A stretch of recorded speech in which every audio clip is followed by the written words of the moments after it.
Hey everybody, welcome to Elevate. I am your host, Deanna Johnson-Coffin. And I'm Adriana Coffin, your co-host. And we're the mother-daughter team that wants to elevate your life. That's right. And before we get started with today's show, I want to take a moment to say Happy Father's Day to all the dads out there. And we just want to recognize you and all the good that you do all year for our families. There's so many good dads. We didn't want to let this time go by without saying Happy Father's Day. And I want to say a very special Happy Father's Day to my husband, your daddy, Andrew Lewis Coffin III. He is an amazing dad and granddad and biological father, stepfather, just all of the dads, and just kind of a dad to the young people. He's been a youth pastor, and he's really ministered to a lot of young people. So he's just wonderful, and I'm so grateful that we have him in our lives.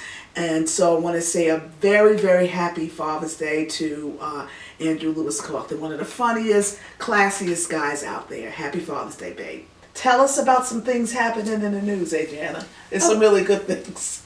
Okay, so recently, Chrissy Teigen has come under a bit of some scandal. She's had some tweets of private Twitter messages of her cyberbullying various other celebrities and people in the fashion and entertainment industry. That was a while back. It was a while ago. It was about 10 years ago. Right. And I think the big deal is that she recently came out and said that she had been bullied on Twitter, right? Yes. And actually, shut down her Twitter account. So I think part of the problem people have with that, or some of the other people have had with that, is that there seems to be some hypocrisy involved. Yeah. So she said she'd been bullied and how hard it was and how it was affecting her mental health. But now people have gone back and pulled up examples of her bullying. Yes, I mean, the people that she has bullied, they have been sending out screenshots of the conversations that they've had and the messages that she has sent them. Yes. And I mean, I get that it's really bad that she treated them that way, but I don't understand why they waited 10 years to call her out and to talk about it. Right. And it just seems like an opportunity to just kind of, I don't know, it's for vengeance. Yeah. That's what it seems like. I feel bad for her. I do. I don't know her. I mean, of course I don't know her personally, but she's not someone I have followed.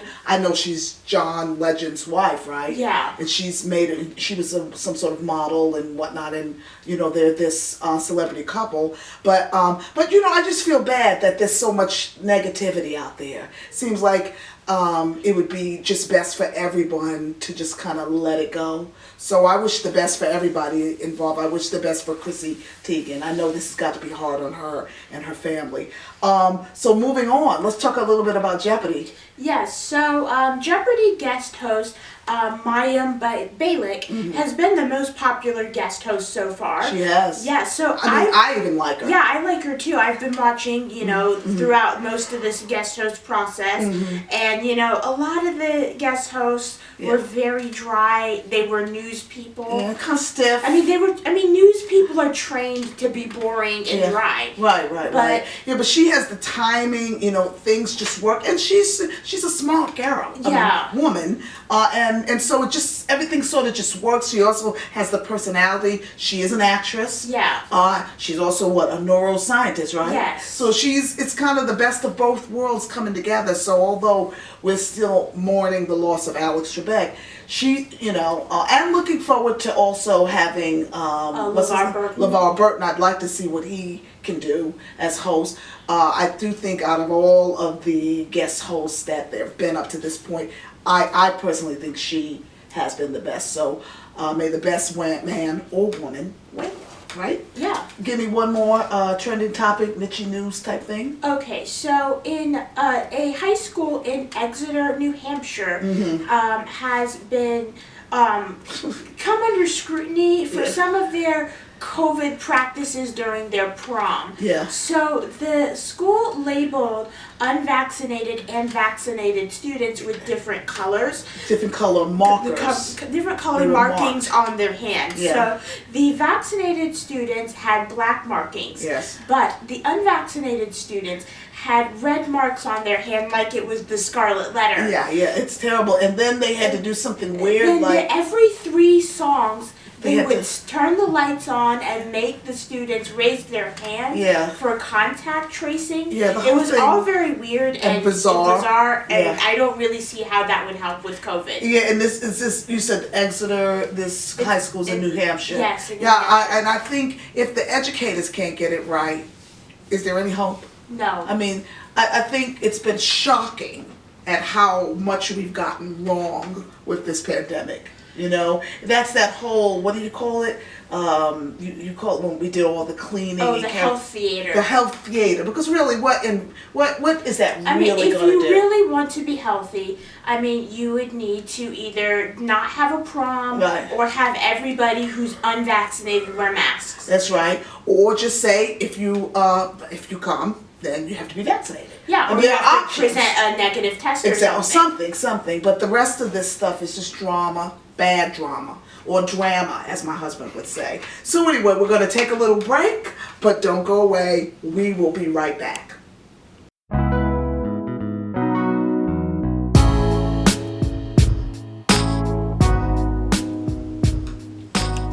Well, we are back.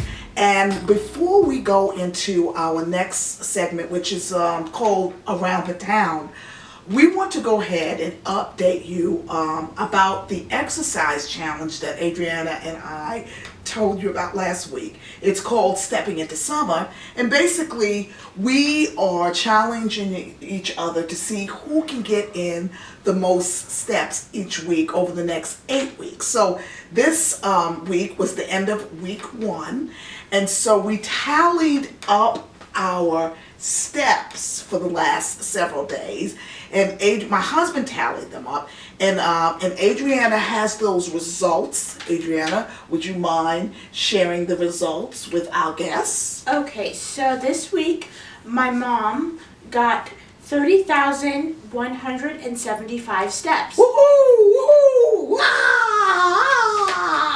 And I got 37,108 steps. Boo! Boo! Shakalaka! Boo! Boo! Boo! Yeah, see, you didn't think I could keep up with you, but it's been kind of a whole tortoise and the hare situation. You know what it is? You know what it is, people?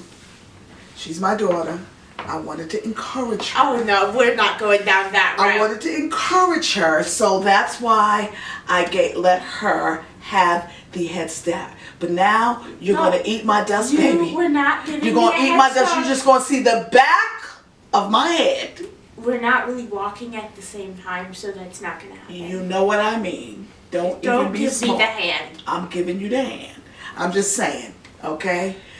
It's going to be a different result next week. Mark my words. We shall see. That's our update. That's our update. And so now we're going to talk a little bit about McDonough, Georgia. McDonough, Georgia actually is someplace I had not visited before last year. I think it was we first went there. My husband and I first visited there as on a little trip for our anniversary, and so just a lovely little town, so much history.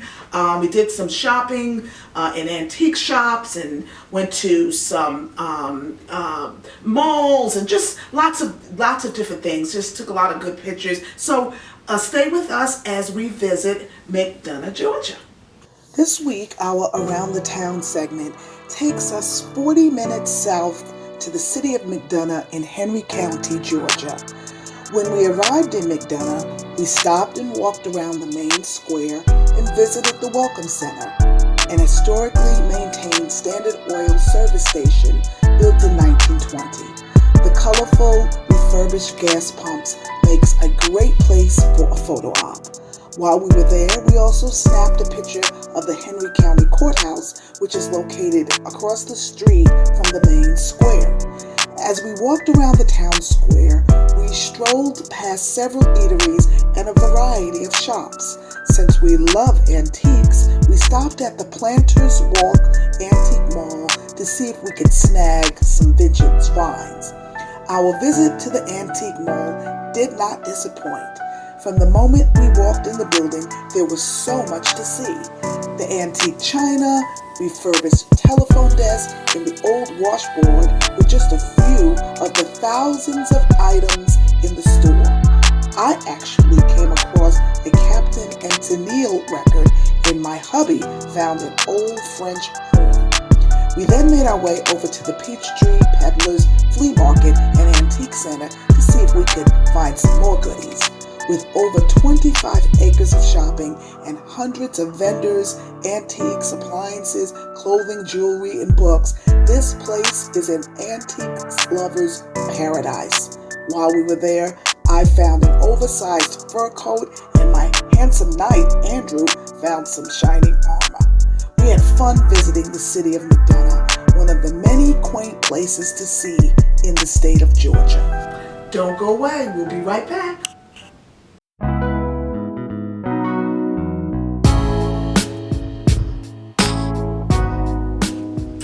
Where we are back, and right now we are going to let Adriana tell us some did you know facts. Did you know facts are just kind of some niche, obscure but fun things Adriana always shares with our audience, and it's always fun because so many times we don't know. So Adriana, share with us some did you know facts.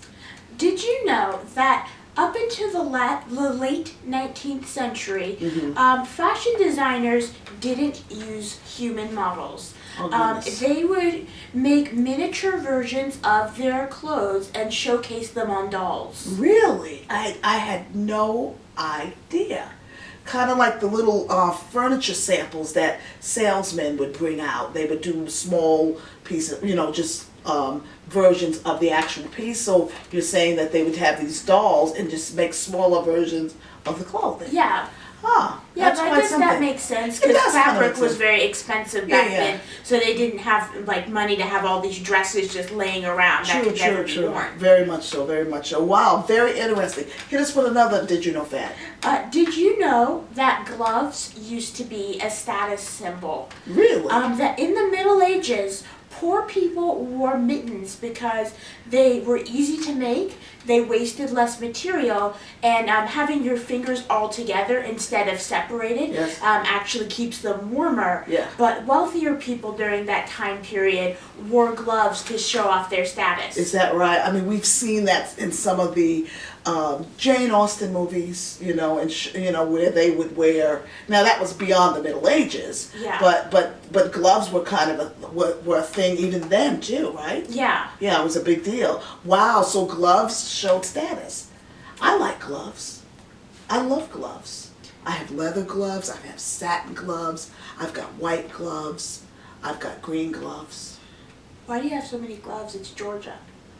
Because I'm originally from New York, baby. But and you can't get that. And you can't get that out of your system. Obviously not. No, you cannot get it out of your system. So don't be a hater.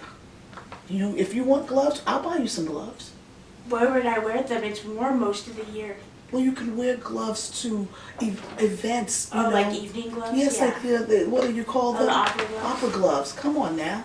Get with the program. All right, give me another did you know fact. So, did you know that Napoleon invented the button-up sleeve? Oh, no. That he invented sleeves with buttons because his soldiers would wipe their runny noses on their sleeves, and he wanted them to discourage them from doing it. So he put buttons up the sleeves? Yeah, just like, how you have sleeve buttons on a jacket or a sleeve that close it. Really? Yeah, but really? just having the button there discourages you from wiping your nose on it because it hurts your nose. Well, see, that's exactly why I never wipe my nose with my sleeve. It's Napoleon's fault.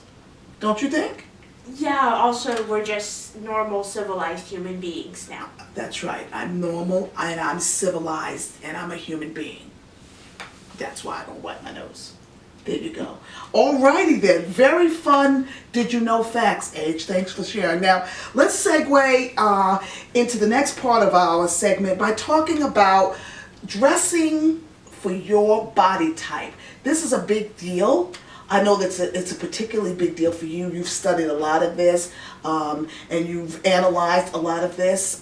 So let's talk a little bit about that. Now, when we talk about body types, can you explain to our audience what we mean by that? So by body types, we mean your overall shape, the overall measurements and proportions of your body. Right. And like a lot of the fashion experts will have, 4 or 5, maybe even half a dozen different body types that you can, just these boxes that you can try to force yourself into. Yes. But the issue with that is there's only a very small number of body types and billions of people on the planet. So inevitably there's going to be lots of people who don't fit into those neat little categories. Right. Now when we say body types, can we name a few? We've got that pear shape. You've got hourglass, rectangle, inverted triangle. Right. So this is what we mean when we talk about body types. And so, like you said, it's how many of those, with all the people that there are on the earth,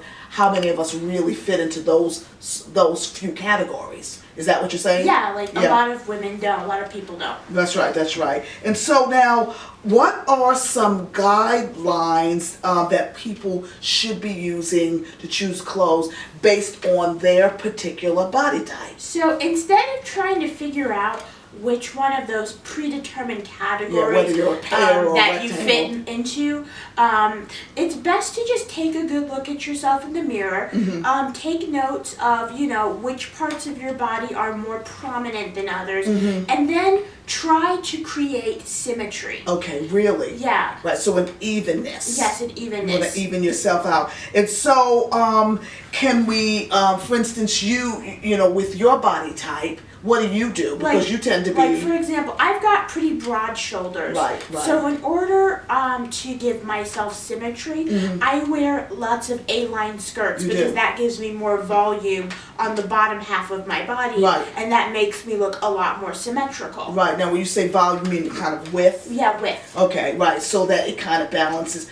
This is balanced with that. Yes. Wow. Now, for instance, somebody like me who's shaped very differently than you, I tend to be straighter. Even though I've got some weight on me, I'm still by nature just straighter. What about someone like me? Yeah, because you're a straighter shape, you've already got a lot more symmetry, so the best thing for you is to wear clothes that mimic your body type. Wow. Like if you're straighter, it's good to wear, sheath dresses, pencil skirts, slim fitting pants, those sorts of things. Right, and I used to not like pencil skirts because I thought, well, I've gained this weight, I've got this pouch, but I have since reformed my ways, and now I do wear pencil skirts with the right combination top. It looks very chic, and I'm working with my body shape and not against it. I used to actually love A-lines, but you've told me, and I've since seen that all that material actually flops on me and makes me kind of look sloppy, although I always thought it was just so wonderful to have these big skirts with lots of material. Yeah, that's one thing that a lot of people get wrong when it comes to choosing clothes, that your shape matters a lot more than your size when it comes to choosing what looks good on you. Wow, that's a fairly profound statement. Say that again. Your shape matters a lot more than your size when it comes to figuring out what looks good on you. Really? Because wearing more material or wearing looser clothes is not going to make you look thinner. It can actually make you look larger because people don't know what's air and what's you. Wow, that is a good word, people, and that has really cleaned up my look. It makes me look a lot more chic and finished, and I think that's the name of the game, don't you think? Yeah, definitely. Now let's talk a little bit about color tones and those kinds of things. Can you share with us a little bit about that? How to choose the right color scheme for your wardrobe? So just like I talked about how shape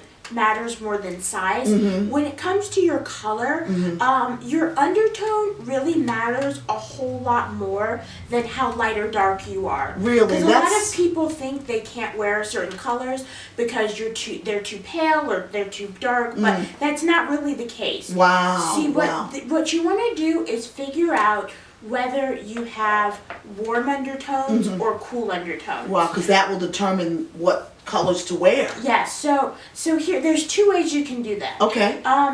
If you have lighter skin, yes. Try to look at your veins. Right. If your veins look blue to you, then you have cool undertones. Wow. But if they look green, it means you have warm undertones. Okay, that's okay. And you're talking about right here? Yeah, right in your wrist, or if you can see them in your neck, or just anywhere you can see a vein. Okay, excellent. But there's also a second method. Yes. You know, if you're darker or for some other reason have issues finding your vein, get some jewelry. Yes. And get some gold jewelry and some silver jewelry, or go somewhere where you can go to a store where you can try some on. And if you look better in silver, you have cool undertones. Wow. If you look better in gold, you have warm. That's a really good technique to use. And then, so once you figure out that information, you want to wear clothes that are the opposite on the color wheel spectrum. Really? So like if you've got cool undertones, like well, either the opposite or the same. You don't want to do something that's at a 90-degree angle on the color wheel, because that will clash. Oh wow. So like if you've got cool undertones, then you can wear red or blue, but you want to avoid like yellow. Really? Okay, so you want to go on the opposite side. Yeah, the same or opposite, but not a 90-degree angle. Is that right? Is that right? Wow. Well, this is a good word. We hope that some of those techniques and tips will help you upgrade your look and breathe and elevate yourself to the next level. We're going to take a break, but we'll be right back.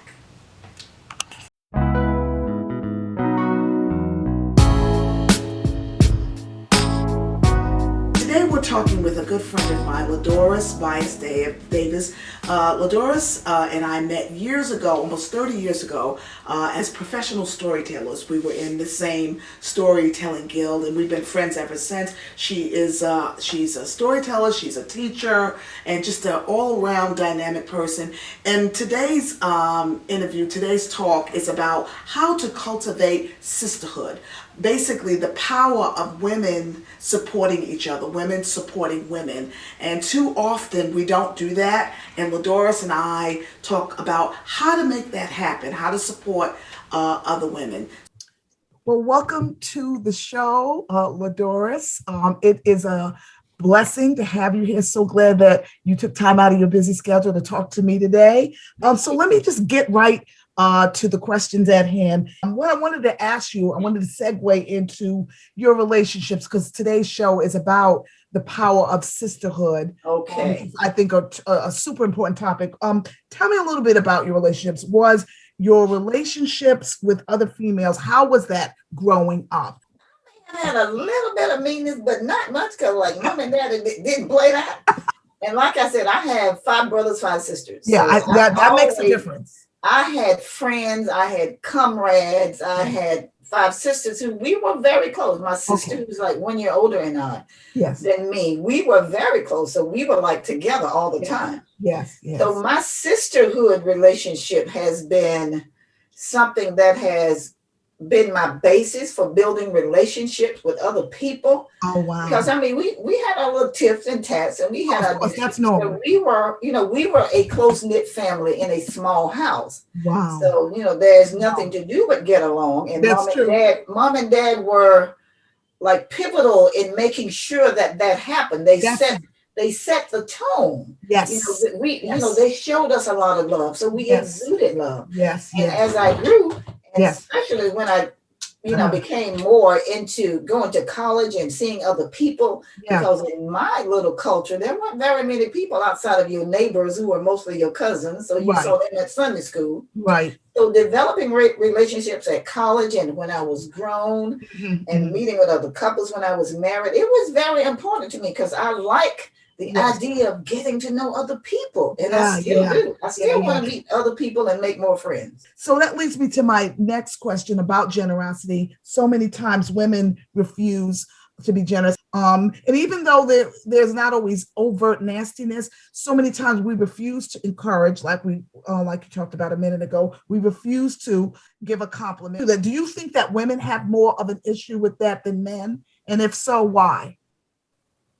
I'm no expert on that, Deanna, but I feel like as females, especially people who look like us, we have to validate encourage and we do. We can. And my thing is, when I saw your question, I said, what we need to do to be generous is to show up. Yes. Show up mentally, emotionally, socially. Yes. If somebody is like, I've had people come to my show. Yes. I'll come to your show just to support me. Right. I've had people to emotionally reach out to me like you have. And when I'm going through something, and sometimes I'll say to somebody like, don't give her that advice if she didn't ask for it. So that's good.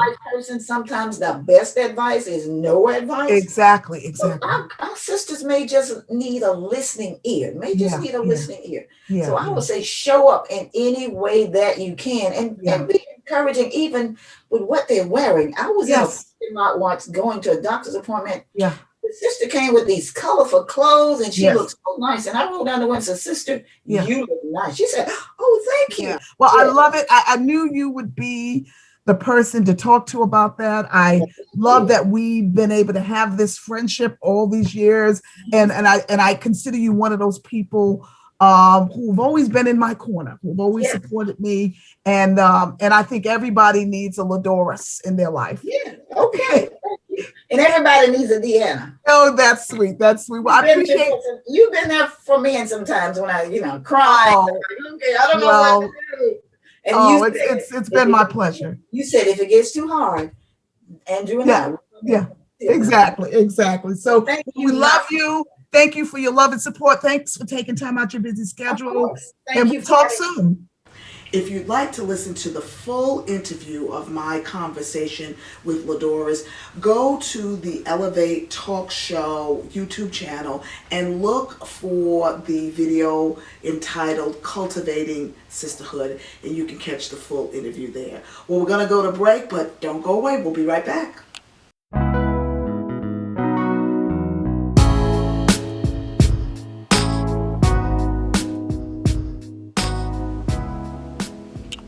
Well, our time together is almost up, but before we go, if you have something wonderful and elevating to share with us, we want you to share your things with us too. It could be something that you've made, if you're an artist. It could be something that you've done if you're a dancer. Show us, share with us some video of you doing your thing, you doing your art. It may be that you lost a bunch of weight and you want to show us some before and after pictures to help inspire other people on their journey for getting and having a better lifestyle or getting healthier. We want to know about it, so we want you to share it with us. And Adriana, can you tell them how to share their information with us? Yeah, so to share your pictures and videos, go to our Elevate YouTube channel and subscribe. Then email your stories and photos to elevateytchannel@gmail.com. You can also become a friend of the Elevate Facebook page, and that will allow you to share your stories and pictures with us there as well. Exactly. Now, we want to remind you that Elevate puts up a new show each Sunday evenings around 6 o'clock. And so you can catch us on YouTube at the Elevate Talk Show. You can also watch us on Comcast Channel 25. If you live in the DeKalb County, Georgia area, you can catch us on Sunday evenings at 7 p.m. Yes, so thank you for spending time with us, and we hope to see you again next week. Yes, have a great week. Bye. Bye.